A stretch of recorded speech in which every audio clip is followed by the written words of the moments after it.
from the station taking action for you. This is ABC Action News. A couple's rude awakening after a car crashes into their bedroom. We'll tell you the fallout after this unbelievable accident. It's a bunch of crap. He didn't do this. A family held hostage for months, or were they? Now at 9, who now claims the kidnapping story was made up. Plus, a Lake Wales man orders his 5 dogs to attack this little poodle, sending that dog to the hospital. Why police say that man used his dogs to solve a personal issue with his neighbor.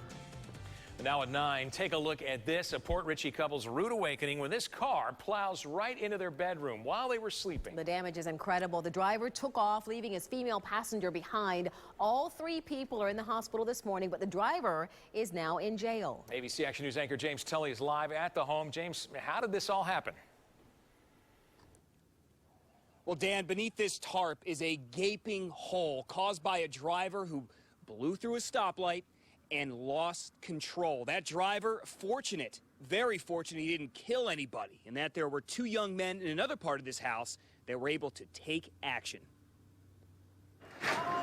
John Zor and Mike Walter never thought they'd be clearing pieces of a car out of their parents' bedroom. I heard my mom, my dad screaming, "What's going on? What happened?" And then I heard the lady in the car. I flipped out. Walter stayed calm enough to help first responders pull them to safety, but the driver made a run for it, only to be found and arrested a few hours later. He's 22-year-old Robert Doty, who left behind the woman he was riding with.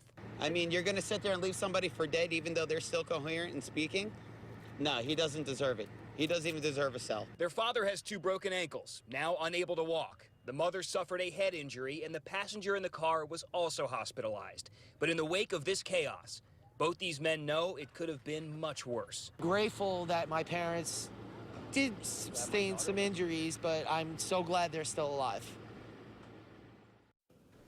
The driver, Robert Doty, also arrested and charged with violating his probation. He's been taking a look at one of the bedroom windows. Here's a piece of his car still laying here.